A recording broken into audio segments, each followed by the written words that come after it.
तो चलिए बच्चों, आप सभी का बहुत बहुत स्वागत अभिनंदन है आज की इस ऑनलाइन क्लास में।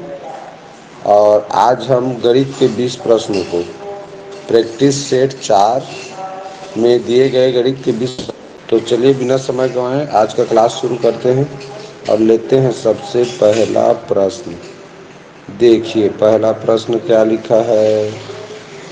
5 करोड़ संख्या 5,09,04,988 को अंकों में लिखने पर प्राप्त होता है। ठीक है। अब देखो 5 करोड़, तो 5 करोड़ कैसे लिखाएगा, इसे 5 लिख दो, मान लो 5 लिख लो और 5 लिखने के बाद कॉमा लगा दो। ये हो गया 5 करोड़।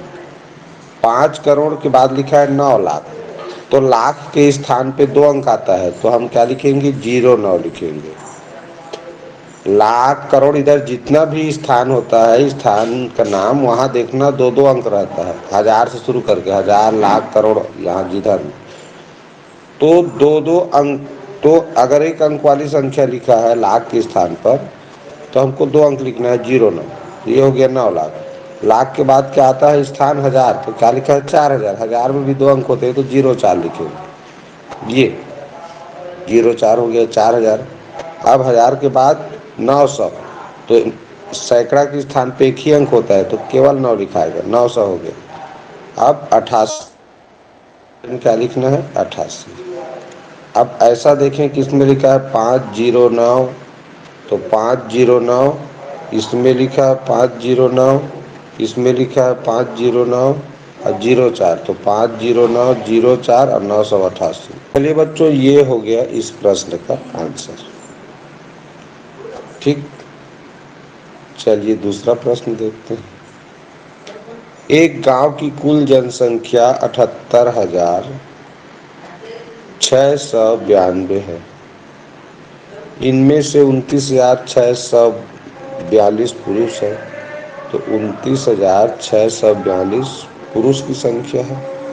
28,167 ये किसकी संख्या है, महिलाओं की संख्या। 23 बच्चे हैं कह रहे हैं, तो बच्चों की संख्या। तो क्या करेंगे, महिला पुरुष की संख्या को जोड़ लेना है भाई। तो 7 2 9 6 4 10 हासिल 6 2 8 8 9 17 हासिल कितना हो गया, 57,809। ये क्या है, जो 78,692 है, वो गांव की कुल जनसंख्या है। यानी कुल जनसंख्या में पुरुष भी शामिल है, महिला भी शामिल है और बच्चे भी शामिल है। तो तीनों मिला के 78,692 है। तो उसमें से हम ये महिला और पुरुष की कुल संख्या कितना आ गया, 57,809। तो इसको घटा देंगे तो जो बचेगा वही क्या होगा जी, महिलाओं की संख्या हो जाएगी, सॉरी बच्चों की संख्या हो जाएगी। चलिए घटाते हैं। अब 2 में से तो 9 नहीं घट सकता, तो उसको 12 मान लो, तो 12 में से 9 जाएगा 3, ये आ गया हासिल। अब 9 में से 1 कम हुआ 8। 6 में से 8 नहीं घट सकता, तो 16 मानते हैं उसको। 16 में से 8 गया 8 हासिल 8 में से 8 गया 0, 7 में से 5 गया 2, 20,883। देखिए कहाँ पर लिखा है ऑप्शन में, ये 20,883 ऑप्शन ए में दिया हुआ है, यही इसका आंसर। क्लियर। तो सिंपल सा है, कुल जनसंख्या दिया हो, उसमें से महिला पुरुष का संख्या दिया है, मतलब भाई उसको घटा देंगे तभी तो बचेगा, वही बच्चे हैं जी। ठीक, ऐसे करना है इसको। अब आते हैं ये 43 नंबर के प्रश्न को। देखिए क्या लिखा है, थोड़ा सा इसका मैं ये स्याही का कलर चेंज कर देता। देखिए प्रश्न लिखा है, 8 सही 1/4 ऋण 2 सही 5/6 का सरलतम मान है। सरलतम मान का मतलब ही होता है कि जो चिन्ह दिया है उसको हल करना। तो हम सबको पता है कि अगर मिश्र भिन्न हो तो सबसे पहले मिश्र भिन्न को विषम भिन्न बनाते हैं। तो 8 से 1/4 को विषम भिन्न बनाएंगे तो क्या बनेगा, 8 चौक 32, 32 से 33, 33/4 बन गया। ऋण दो सही 5/6 यानी 2 छक्का 12, 12×5 = 17 और 17/6 आया। अब चूंकि भिन्न मिल गया तो भिन्नों का घटाव है, तो लघुत्तम निकालेंगे। तो 6 और 4 का लघुत्तम 6 तो नहीं होगा, तो 6 का अगला पहाड़ा क्या है 12, तो 12 4 से विभाजित होता है तो 12 होगा। 12 लघुत्तम हो गया। इसको 12 बनाना है तो 3 से गुणा करना पड़ेगा ना, तभी तो 12 बनेगा। तो इसका भी 3 से फिर गुणा होगा। और इसे अगर 12 बनाना है तो 2 से गुणा करना पड़ेगा 6 का, तो ऊपर भी 2 से गुणा। अब देखो हर सभी 12 बन गया तो अंश को घटाएंगे आपस में। 33 दिया 99, ऋण 17 दूनी 34। चलो अब घटा लेते हैं। देखो 99 से 34 घटा के बताता हूँ। 99 में 9 में 4 गया 5 और 9 में 3 गया 6। उत्तर आया कितना 65/12। अब ऑप्शन को देखते हैं हम, तो ऑप्शन में मिश्र भिन्न में उत्तर लिखा है। तो ये जो बच्चों मिला हमको विषम भिन्न के रूप में, इसको भाग करके विषम भिन्न बनाना है। तो देखो 65 को 12 से भाग करेंगे, कितना बार जाएगा 12 पंचे 60, क्या बचा शेष फल 5।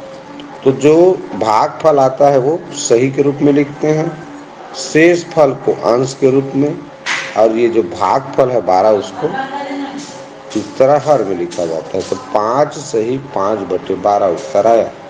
ऑप्शन बी में देखो दिया हुआ, यही इसका आंसर।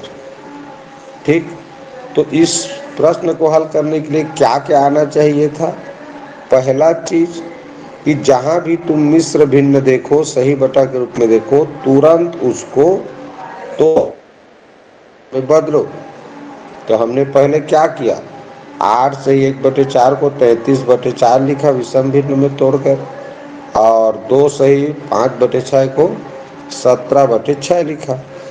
अब भिन्नों का घटाने वाला सीन आ गया, तो भिन्नों को घटाना है तो हर का लघुत्तम निकाले और उस लघुत्तम के बराबर हरों के साथ संख्या 3 और 2 का गुणा करके हर को समान किए, और उसी का अंश में भी करना रहता है, तो अंश का संख्या को आपस में घटा दिए।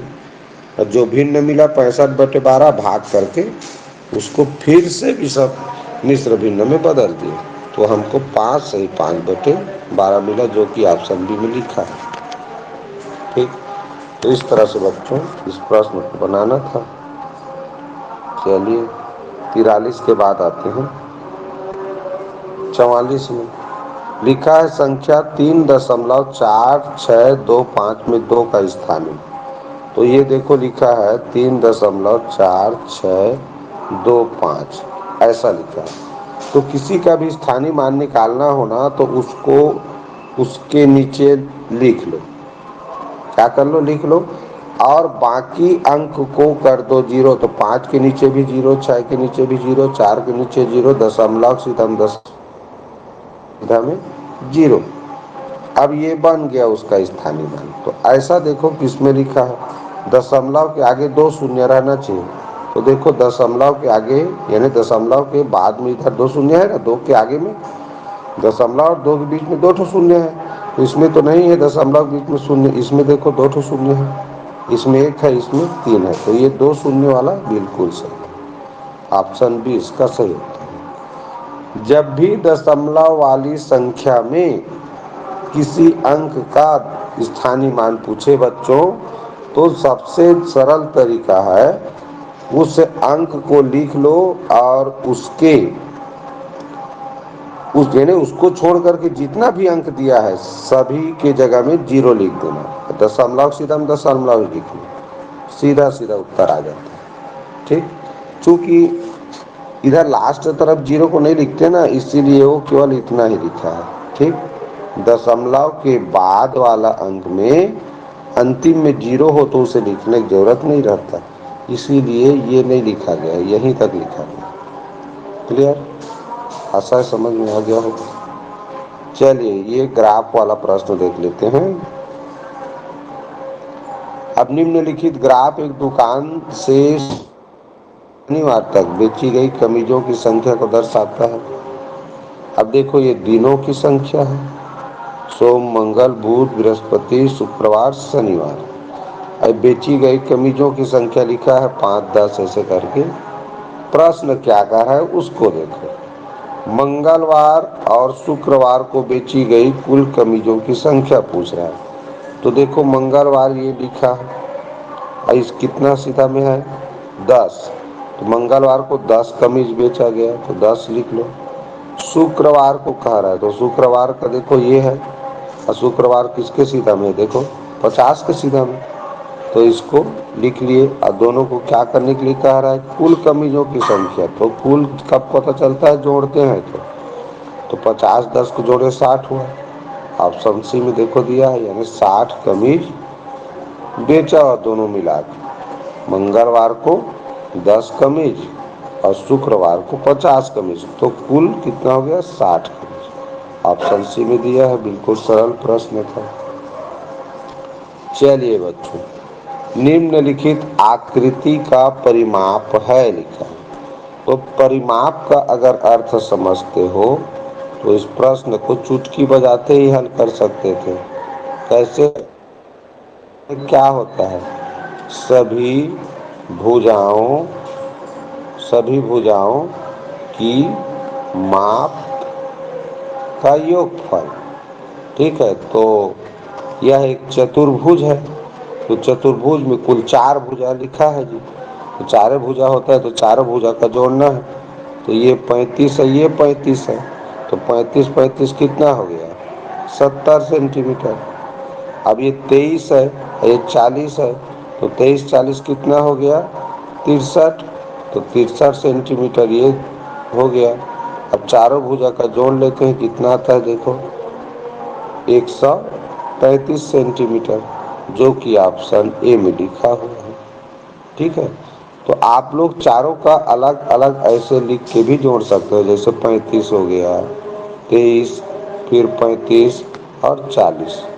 ठीक, तो इस तरह से जोड़ोगे तो भी उतना ही आएगा।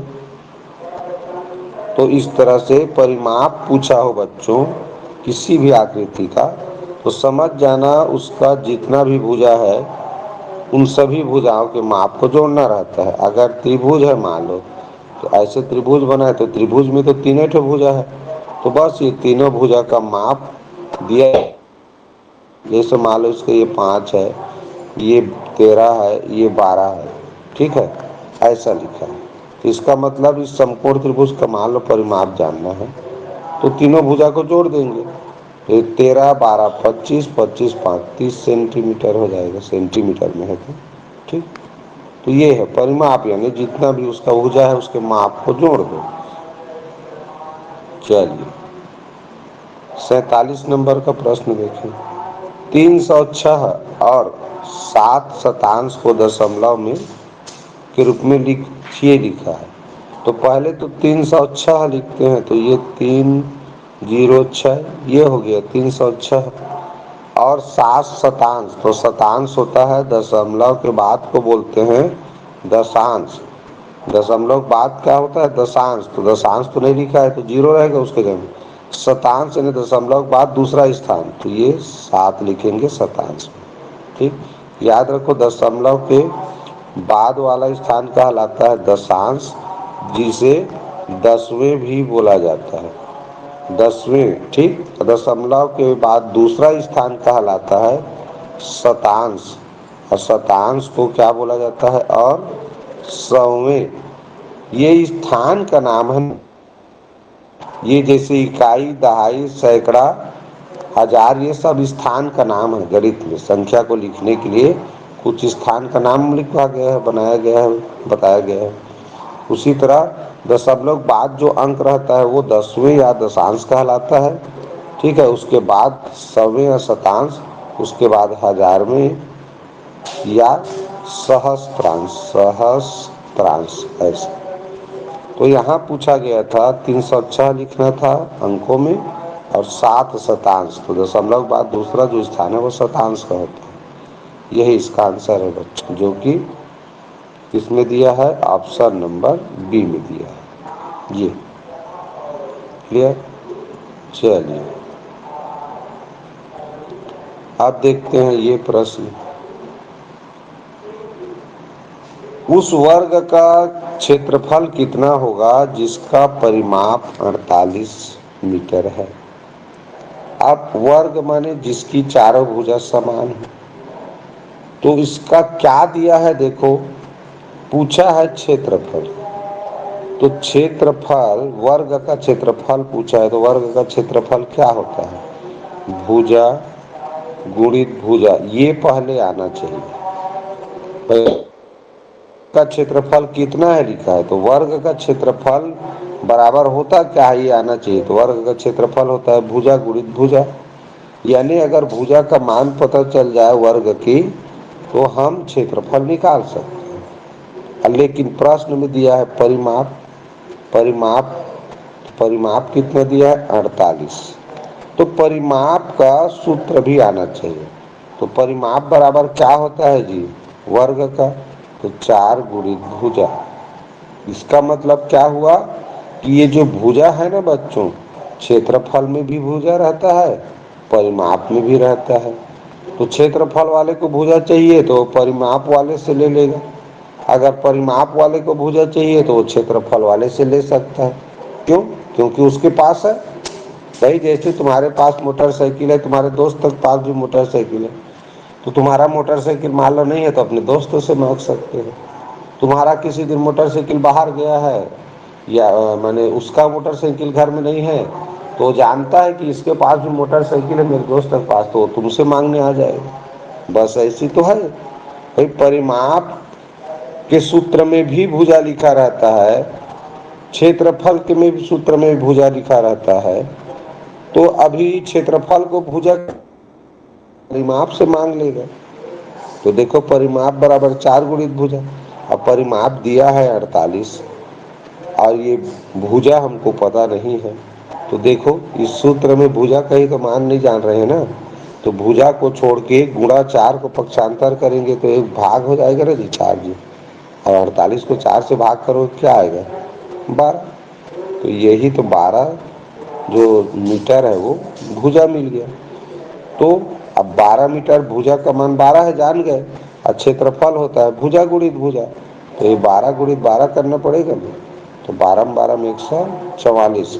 अब मीटर और मीटर का गुणा होकर क्या हो जाता है, वर्ग मीटर। याद रखना इसको, खाली मीटर लिखोगे तो गलत होगा, क्षेत्रफल को वर्ग मीटर से मापते हैं।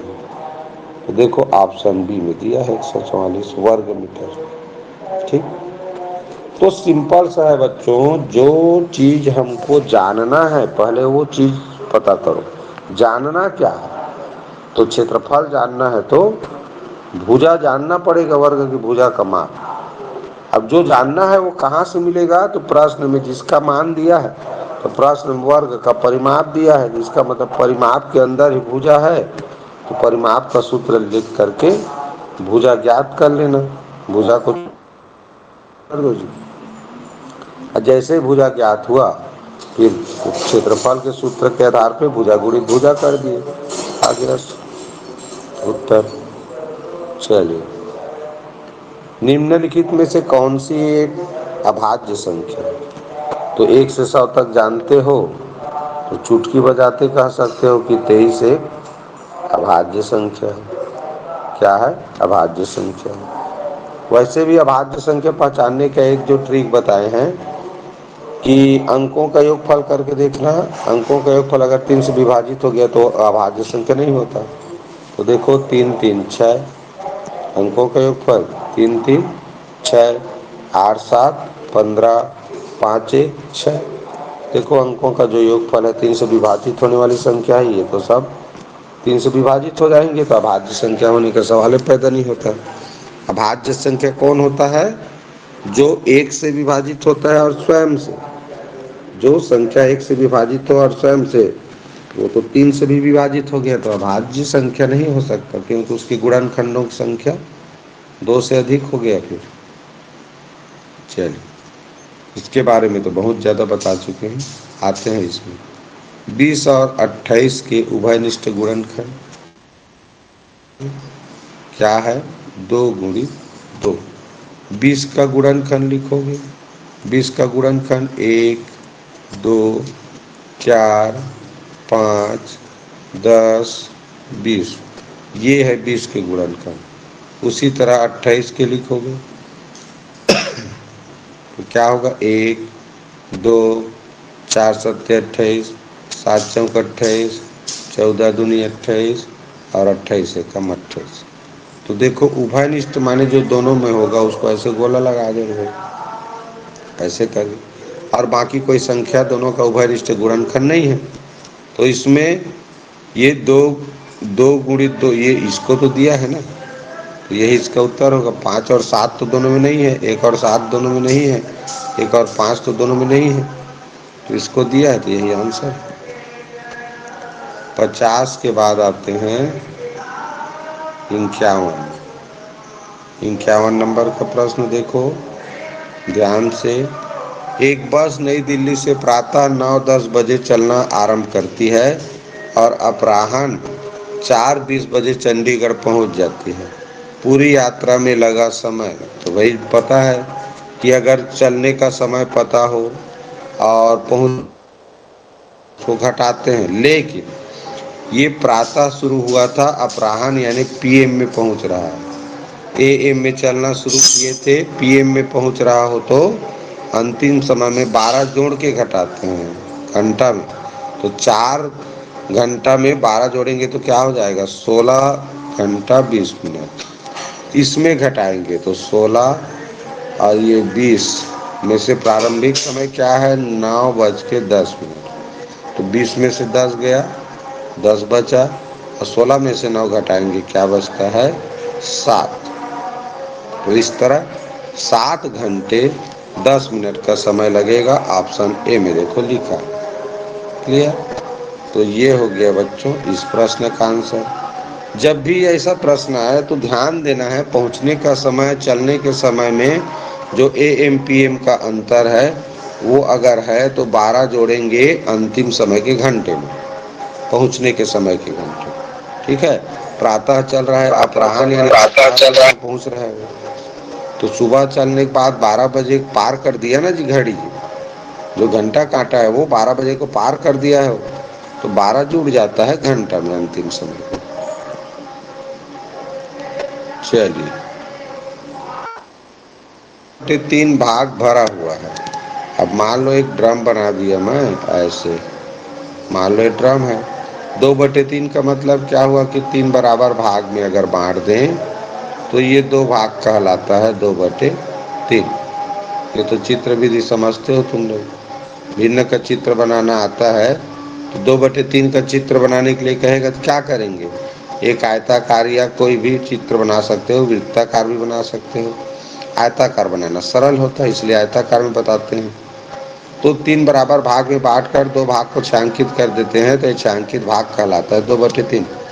तो ये ड्रम है मान लो और इतना भाग भरा हुआ है, यदि इसे पूरा भरने के लिए 50 लीटर पानी की आवश्यकता पड़े तो भाई इतना भरा हुआ है तो और पूरा भरेंगे तो खाली ये डब्बा में तो भरेंगे खाली जगह में, तो 50 लीटर लगता है इस खाली डब्बा को भरने में, ऊपर का एक हिस्सा बचा है उसको। तो ड्रम की पानी की क्षमता कह रहा है, पानी की क्षमता माने इस ड्रम में कितना पानी रखा जा सकता है, या इस ड्रम की धारिता, क्षमता किसको दर्शाता है, धारिता को। ठीक है, क्षमता कह रहा है मतलब उसकी धारिता। तो भाई एक भाग में 50 है तो भिन्न में सभी भाग बराबर होते हैं, तो सब में 50-50 50 3 बार आए तो कितना हो गया, 150। तो 150 लीटर हो गया इस ड्रम की क्षमता कहें या धारिता कहें। ये ऑप्शन ए में देखो लिखा हुआ है। ठीक, बहुत ही सरल प्रश्न था। चित्र विधि से बच्चों देखो कितना सरलता से बन जाता है। भाई एक ड्रम का चित्र बना लिए यानी आयताकार चित्र बना लिए, 2/3 भाग भरा है करके छायांकित कर दिए। अब पूरा भरने के लिए 50 लीटर, तो पूरा किस में भरेगा भाई, अब इतना तो भरा है तो भरेगा खाली जगह में, तो खाली जगह एक खाना खाली है तो 50 आया, तो बाकी 2 खाने में भी 50-50 तो होगा ना, ये तीनों खाने बराबर होते हैं भिन्न में, तो 150 लीटर आता है कभी पता चल गया। क्लियर। चलिए दी गई आकृति में कोण कह रहा है, दिए गई आकृति में कोण का नाम कह रहा है। ठीक, तो कल बताया था, मैं एक बार और बता देता हूँ। जब भी कोण का नाम लिखेंगे तो जिस बिंदु पर कोण बना है, तो ये ए शीर्ष बिंदु पर कोण बना है, तो ए को बीच में लिखेंगे। अब शुरू में बी लिख सकते हो, जो सी है उसको इधर लिख सकते हो। तो ऐसे करके ये कोण का चिन्ह है, कोण बी ए सी ऐसे लिखाएगा। या लिख सकते हो कोण सी ए।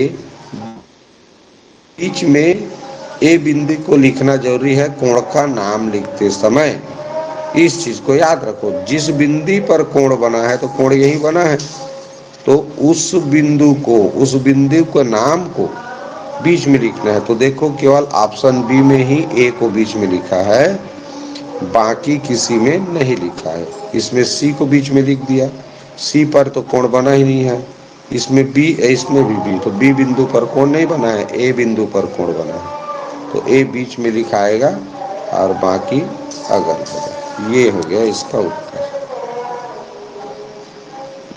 चलिए देखिए, एक सीधी रेखा पर उपस्थित किसी बिंदु पर बना कोण होगा। सीधी रेखा बच्चों, ये जैसे एक सीधी रेखा है, ये एक सीधी रेखा है। अब इसके किसी भी बिंदु पर इस तरह कोण बनेगा, तो जान रहे हो सीधी रेखा पर कोण बनता है उसको बोलते हैं, क्या बोलते हैं, सरल कोण। क्या बोला जाता है, सरल कोण या ऋजु कोण भी बोलते हैं। कोण में पढ़ाया हूं मैं, सरल कोण, ऋजु कोण। ठीक, तो ये है कोई भी सीधी रेखा है बच्चों, उसके किसी भी बिंदु पर ऐसे अगर कोण बन रहा है तो वो सरल कोण होता है या ऋजु कोण भी। तो दोनों नाम आप लोगों को याद रखना है। 1000 के अभाज्य गुणनखंड है, तो जब भी अभाज्य गुणनखंड पूछे, याद रखना गुणनखंड पूछे और अभाज्य गुणनखंड पूछे दोनों में अंतर होता है। तो अभाज्य गुणनखंड पूछे तो पहले देखना है किसी ऑप्शन में भाज्य संख्या थोड़ी लिखा है। तो ऑप्शन ए में देखो 10 गुणित 10 गुणित 10 है, जो कि 10 एक भाज्य संख्या है, तो अभाज्य संख्या लिखा है, उसको अभाज्य गुणनखंड नहीं कह सकते। ऑप्शन सी को देखो 10 एक भाज्य संख्या है, तो इसे भी अभाज्य गुणनखंड नहीं कह सकते। अब बच गया हमारा दो ऑप्शन बी और डी, तो इसका अगर गुणा करें, देखो 5 दूनी 10, 5 दूनी 10, तो ये हो गया 100। 5 दूनी 10, 5 दूनी 10, 10 दाम 100 नहीं हो गया, बचा क्या है 2, तो 2 का गुणा करोगे 100 से तो 2 100 तो हुआ। हमको तो 1000 का लिखना है, बचा क्या, ऑप्शन डी यही आंसर है, फिक्स है। देख लो कैसे, 2 गुणित 5 10 हो गया, 2 गुणित 5 10 हो गया, फिर 2 गुणित 5 फिर 10 हो गया, तो 10 10 10 का आपस में गुणा करोगे तो 10 दाम 100, 100 दाम 1000 आया ना। तो यही 1000 का भाज्य गुणनखंड है, ऑप्शन डी। भाज्य गुणनखंड पहचानने का जो ट्रिक बताते हैं, भाज्य संख्या अगर किसी ऑप्शन में लिखा है तो वो कभी उत्तर हो ही नहीं सकता, इस बात का ध्यान रखो। और 2 और 5 का 2 बार गुणा हो रहा है,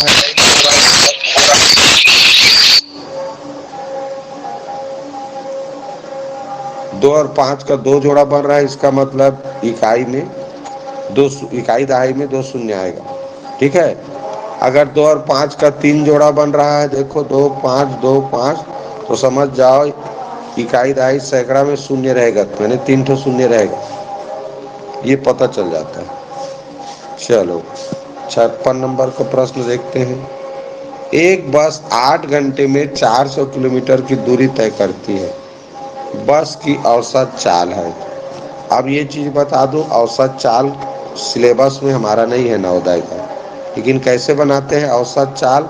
औसत चाल का मतलब होता है बच्चों कुल चली गई दूरी, कुल चली गई दूरी कितना चला हो बस, कुल चली गई दूरी को भाग किया जाता है कुल समय में, उस दूरी को चलने में कितना समय लगा, तो कुल कितना दूरी चला है 400 किलोमीटर, तो 400 को उसने 8 घंटे में, कुल लगा समय 8 घंटे, इससे भाग करते हैं, तो 1 किलोमीटर है 1 घंटा है, 8 का 8 पंचे 40, 8 शून्य शून्य कितना है 50 किलोमीटर प्रति घंटा। देखो ऑप्शन बी में दिया है, ये इसका आंसर है। चलिए अब आते हैं ये प्रश्न। मान ज्ञात करना है यानी सरल करने वाला प्रश्न है। तो सबसे पहले बोडमास के नियम से कोष्टक हल होता है। क्या हल होता है? कोष्टक। तो 5 3 × 5 लिखा है तो क्या हो जाएगा? उसके जगह में हल करेंगे तो क्या आएगा? देखो ध्यान से, 15। क्या आएगा जी? 15 हो गया। 3 × 5 = 15। अब ये बगल में लिखा है भाग का चिन्ह और फिर लिखा है 75 धन 27 ऋण 17 गुणित 2 भागित 2 गुणित 25 और धन 16। ऐसे सीधा सीधा हम लिखते जाना। अब क्या हल होगा? तो इसके बीच में भाग है और इसके बीच में भी भाग है, तो भाग पहले हल होता है। तो 75 को 5 से भाग करेंगे, क्या मिलेगा? इधर लिख लेता हूँ मैं, 15 × 5 = 75, तो 5 मिलेगा। और इसको 2 से 2 से भाग करेंगे तो ठीक। अब क्या क्या बचा उसको लिखेंगे। तो ये 16 बचा है, 16 लिख लेते हैं। चलो अलग 16 लिख लिया और इधर इसको घेर देता हूँ मैं, ठीक। अलग कलर लिख लेते हैं।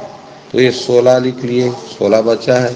धन 25 बचा है, अभी बचा है ना धन 25। अब इसको हल किए हैं तो इसके जगह में 1 आया है, तो 1 लिख लेते हैं गुणा 1। अब ये गुणा का चिन्ह फिर आ गया, तो फिर 17 है और ऋण 25 है और 25 धन, हाँ ऋण 25 है, 27 है, सॉरी ऋण 27 है। और 27 के बाद यहाँ देखें तो धन। अब ये हल हो कि कितना आया है? 5 आया है, तो ये 5 यहाँ रहेगा, ठीक है। अब हो गया। अब इसको हल करें तो अब क्या है? गुणा बचा। तो गुणा किसके किसके बीच में है?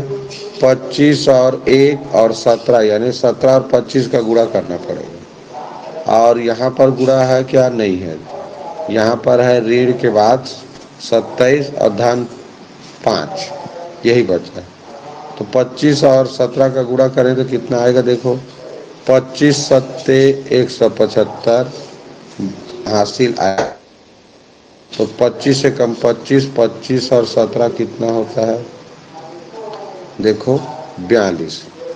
तो ये हो गया 42, यानी कि 425 हो गया गुणा किए। अब इधर क्या है? धन 16 है। इधर धन 16 बचा है जी। इधर क्या बचा है? ऋण 27 और धन 5। तो 5 को घटा ही देते हैं इसमें से, ये बच जाएगा ऋण 22। ये दे। अब 16 और 25, 425 आया है, इसको जोड़ लेते हैं तो कितना हो गया? 6 × 5 = 11 हासिल 1 4, 441 हो गया। और 22 को घटाना पड़ेगा, और ऋण है ना जी। 11 में 2 गया 9 और इस तरह 1 आया, ये हो गया 419। 419 ऑप्शन डी में देखो दिया हुआ है, ऑप्शन डी में है। यही बच्चों इसका आंसर है। सिंपल सा बोडमास के नियम से कैसे हल करते हैं ये आना चाहिए। बोडमास के नियम का पालन करते जा रहे हो। क्या किया मैंने? सबसे पहले कोष्टक हल किया। कोष्टक हल करने के बाद 2 जगह भाग लिखा था, यहाँ भाग चिन्ह था, यहाँ भाग चिन्ह हल किया। भाग के बाद जिनके बीच किया, फिर जोड़ दिया और लास्ट में ऋण 27 को घटा दिया।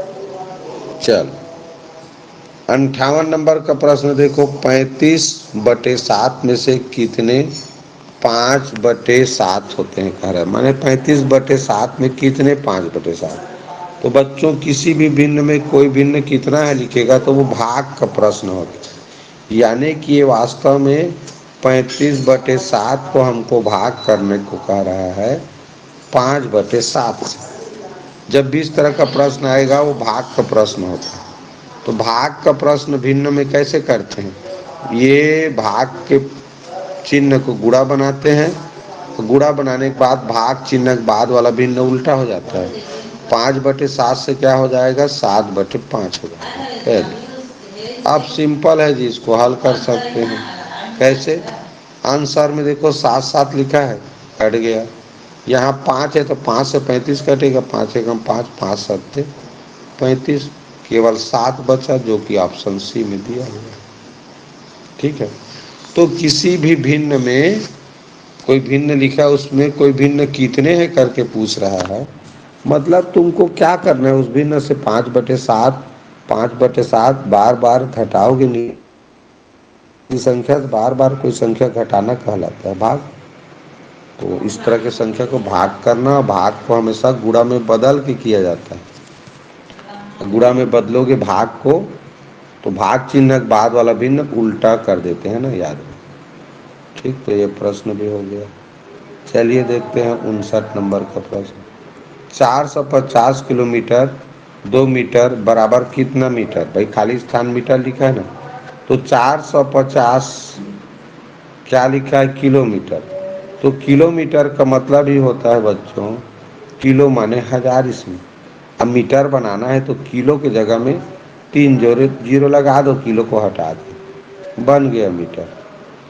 कोई भी संख्या के आगे किलोमीटर लिखा है, जैसे 5 किलोमीटर लिख दो, तो 5 किलोमीटर को अगर मुझे मीटर लिखना है तो 5 लिखूंगा, किलोमीटर को हटा दिया तो उसके जगह में 3 जीरो।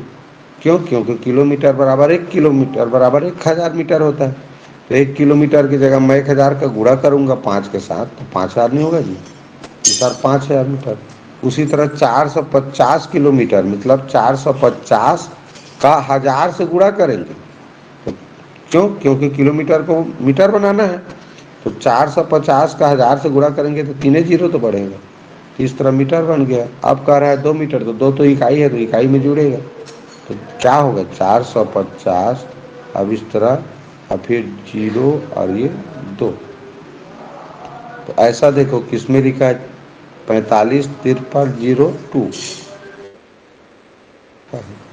यही इसका आंसर है। तो इस तरह से बच्चों ये 59 नंबर का जो प्रश्न है ऐसे बनाना रहता है।